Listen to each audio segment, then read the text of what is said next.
and welcome. You're watching special coverage on Budget 21-22. I have two special guests with me right now, Mr. Govind Agarwal and Mr. Rajesh Kothari from Alpha Accurate Advisors. Welcome, Mr. Agarwal and Mr. Kothari. Good evening, Neetu. Good evening. My first question would be for Mr. Agarwal. Mr. Agarwal, this budget has been described as growth-oriented, as expansionary. How would you describe this budget as? It is growth-oriented and as you rightly said, it is expansionary. If you look at the budget deficit for last year, it is 9.5%. And they are budgeting it to be 6.8% for the next year, FY22. This is way above the market expectation of around 5.5%. Let me give you one number of the 2014 to 2019. The government had managed the fiscal very tightly. The fiscal deficit had come down from 4.5% to 3.4%. But now it seems the pandemic is largely behind, yet they are keeping it at 6.8%. But more importantly, they have given the roadmap for next 4 to 5 years. They are talking about around 4.5% in 2025-26. So there's a big departure from what the government has been following earlier to more expansionary policies and growth-oriented policies. Mr. Kothari rightly said that government is now moving towards the expansionary policy. What are the challenges that government would face by keeping the fiscal deficit so high? Well, I think the choice is clearly growth over fiscal deficit.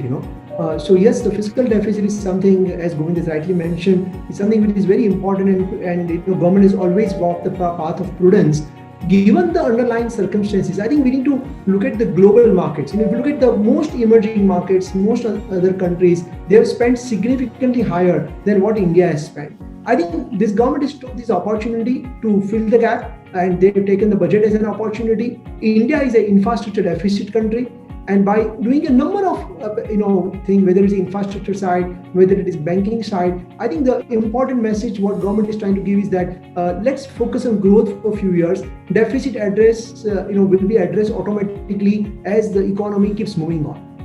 You asked the right question about the challenge, and I think most important challenge, if you ask me from this budget perspective, is there are a number of new things this budget has brought.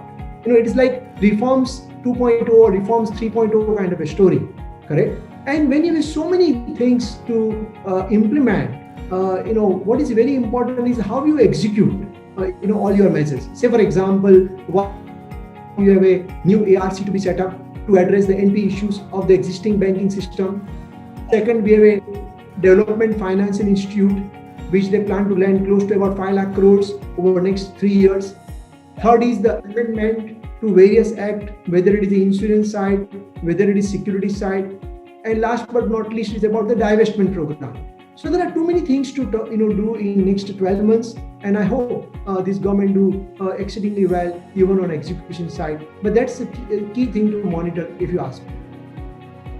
Government has been quite transparent this time as far as the budget is concerned. What appeals you to the most in the budget, Mr. Agarwal?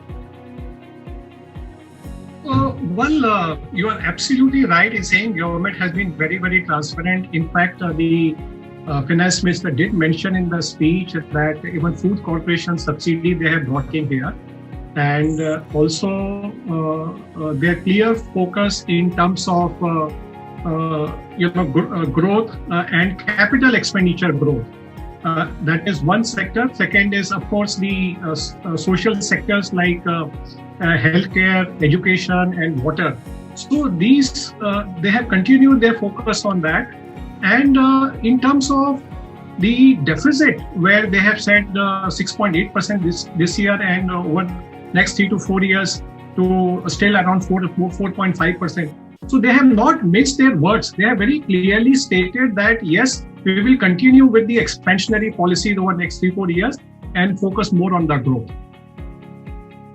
Mr. Kothari, impact on markets. I think from the market's perspective, it is a very, very good, impressive budget. As we say, it is a growth-oriented budget.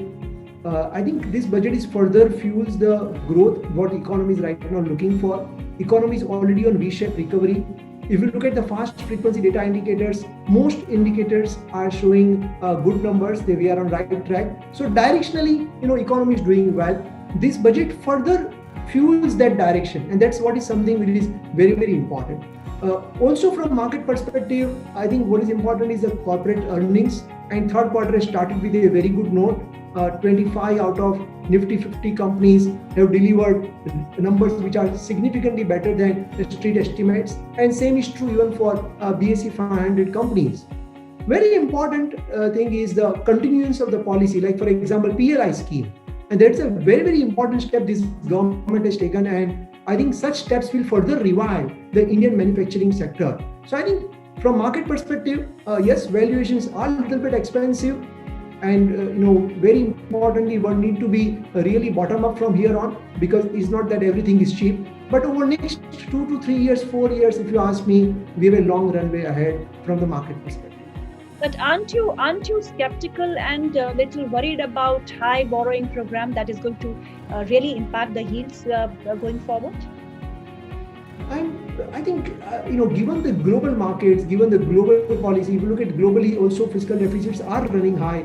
I think the liquidity is at evidence globally. I'm not too much worried right now about fiscal deficit. So 10, 15 bips yield increase, yes, I mean, that's what the factor which we'll keep monitoring on. So inflation is a little bit risk in the market, but I don't think one need to worry too much about it.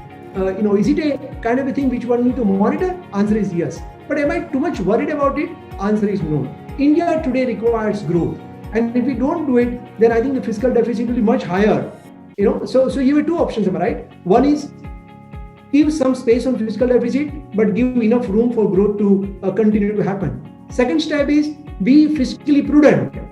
But then growth itself may not come, because if you are too tight at this point, when countries still coming out from COVID, I think it will be dangerous things to do. So given the options, I think government has selected the right option of growth over fiscal prudence. Mr. Agarwal, I will add one point that what Rajesh said. In fact, I would give full marks to the government. Government has used this opportunity which is available globally. Very, very high liquidity and very low interest rates. So government and the institution and the corporates can borrow at very, very low interest rates. And government is using that opportunity for the growth. So that's how they have, even if, as Rajesh said, the bond yields go up by 10, 20 bips or 30 bips, but the growth eventually will take care of this. Sectors you like the most, Mr. Agarwal? Well, as we rightly said that for any economy, there are four wheels, for the growth. One is clearly the government expenditure, which the government has been doing reasonably well. Second is consumption, which is again has been growing well. Third, exports, given the global scenario, was reasonably okay. What was missing was the private sector growth, the capex growth. Government through the PLI schemes have given big push to the private sector growth. And in this budget also, they have given, they have spent number of items for the infrastructure expenditure also. So the government clearly is showing message that yes, they are here for growth. So anything related to, if you see whether it is the housing or it is the capex or it is the infrastructure, cement and building materials will grow in a big way. Then if the economy has to grow, the banking and finance will grow, because the credit growth, which is 5-6%, will grow to double digit, and which was their pre-COVID level. That's second. Third, if you look at government focus again on the healthcare services, big push again on healthcare.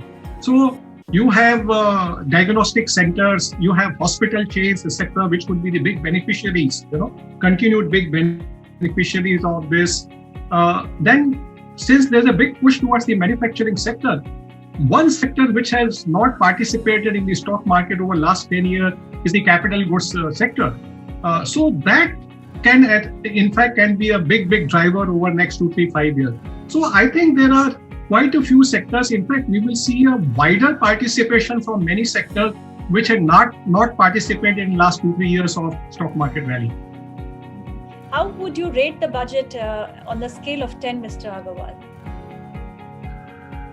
I would rate it 9 out of 10 because I have one concern. I could have given 10 because couple of the assumptions which the FM has taken in on the corporate tax receipts and also the income tax receipts for the budget.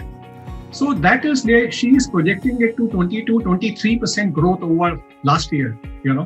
While the nominal GDP growth is projected at 14.4%, the tax revenues growth is 22-23%, so significantly higher. So that means the FM is expecting a much better compliance. So that could be a risk. Second is again the non-tax revenue of 1,75,000 crore rupees, so which is again dependent upon so many factors like disinvestments, LICs, IPO, and we have seen these getting delayed again and again. So the revenue side, I'm little skeptical as to whether they would be able to meet their projection. But otherwise, full marks to them. Mr. Kothari, your rating? I think I would also go for the same. I think it is 9 or 9.5 because while government is giving a little bit, I would say benefit of doubt on revenue side. The good thing is that this time their target for nominal GDP growth, that number is a little bit lesser than what most economists are expecting. So they are targeting about 11.5, whereas most economists are expecting around 12.5 or 12.2. So there were, I think, some room, from the nominal GDP growth perspective. And also, if you look at from the various other expenditures perspective, it is under tight control kind of things. I don't think that they will go in a very big way wrong. And on the divestment, LIC itself probably can give them 1 lakh crore. Of course, if they are successful in doing that in next 12 months. So whether it's FY22 or FY23, but the divestment number can be actually very big. If they really execute it well. As I said earlier, the most important thing is execution. If they execute everything well, probably it is 10.5 out of 10. They will score more than what we want to give them. But that's the risk. And that's the thing which one need to monitor. Thank you, Mr. Agarwal, and thank you, Mr. Kothari, for being with us. It was a pleasure speaking with both of you.